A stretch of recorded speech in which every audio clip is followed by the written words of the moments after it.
সংসার জীবনের ডেইলি রুটিনটা কিন্তু এমনই হয়। সকালটা থেকে শুরু করে সারাদিন কিন্তু কাজে কর্মে কীভাবে যে চলে যায় একমাত্র যে নারী সংসার করে গুছিয়ে সেই জানে। আসসালামু আলাইকুম, welcome to my daily blog. তো এই তো সকাল সকাল হচ্ছে বাচ্চাদের জন্য নাস্তা রেডি করছিলাম। সকালবেলা হচ্ছে স্কুলের টাইম, অফিসের টাইম, সবার কর্মব্যস্ততা থাকে। কিন্তু সংসারে যে নারীটা সারা দিন কর্মব্যস্ততা পার করে সে কিন্তু কোনো ছুটি পায় না। তার কিন্তু কোনো ছুটি নেই। তাকে প্রতিনিয়ত কাজ কর্ম সংসার গুছানো সব কিছু সামলাতে হয় তাকে। আর এই তো নাস্তা টাস্তা রেডি করে ফেললাম, মেয়ের জন্য নিয়ে যাচ্ছিলাম। আর এই তো ওকে বিদায় করে দিয়ে দুপুরে খাবারের আয়োজন করছিলাম। এখানে কই মাছটা ভাজি করে নিচ্ছিলাম। তো সবাই কেমন আছেন ভিডিওর শুরুতে অবশ্যই জানাবেন। আমার ডেইলি ব্লগগুলো আপনি অনেক পছন্দ করছেন, আপনাদেরকে অনেক বেশি ধন্যবাদ।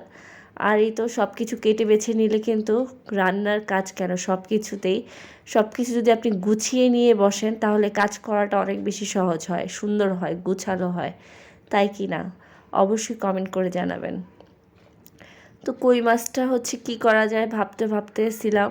আর এই তো এদিকে আমার মাছ ভাজি হয়ে গেছে।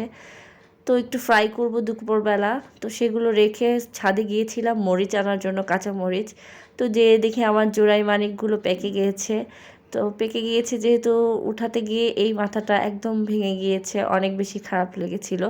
যেহেতু এক হাতে মোবাইল ক্যামেরা ধরে এটা ছিঁড়তেছিলাম, তার কারণে হচ্ছে ভেঙে গিয়েছে। যাই হোক, ঠিক হয়ে যাবে। আর এই তো ছাদ বাগানের মরিচ তুলতে চলে এসেছি, কারণ তরকারি রান্না করব, মরিচ শেষ হয়ে গিয়েছে। তো যা ছাদে থাকলে আসলে এরকম টুকটাক দেখা যায়, যখন প্রয়োজন হয় তখন হাতের নাগালে পাওয়া যায় একমাত্র ছাদ বাগানের শাকসবজি। আর যেহেতু বৃষ্টির দিন বাহিরেও যাওয়া হচ্ছে না, তো সেই কারণে আসলে এই জিনিসগুলো অনেক বেশি হেল্প করে।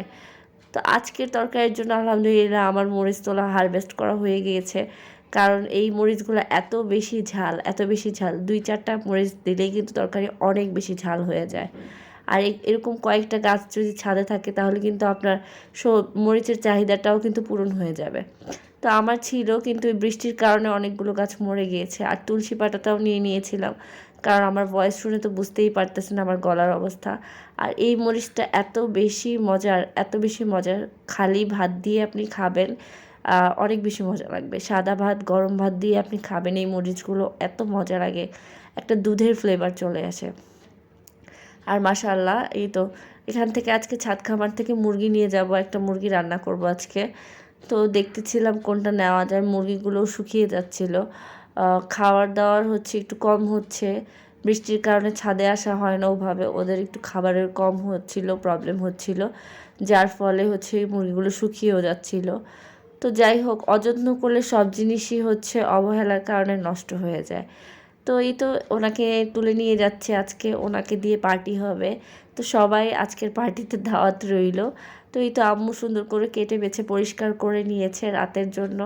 তো আজকে রাতের ছাদ খামারের মুরগি দিয়ে জমিয়ে খাওয়া দাওয়া হবে। আজকের জন্য আল্লাহ হাফেজ। সবাই ভালো থাকবেন। ভিডিওটি ভালো লেগে থাকলে একটা লাইক কমেন্ট শেয়ার করতে কিন্তু ভুলবেন না। এই যে দেখেন কেমন হয়েছে তরকারির কালারটা, অবশ্যই জানাবেন। আজকের জন্য আল্লাহ হাফেজ। সবাই ভালো থাকবেন, সুস্থ থাকবেন, যে যেখান থেকে ভিডিওটি দেখছেন।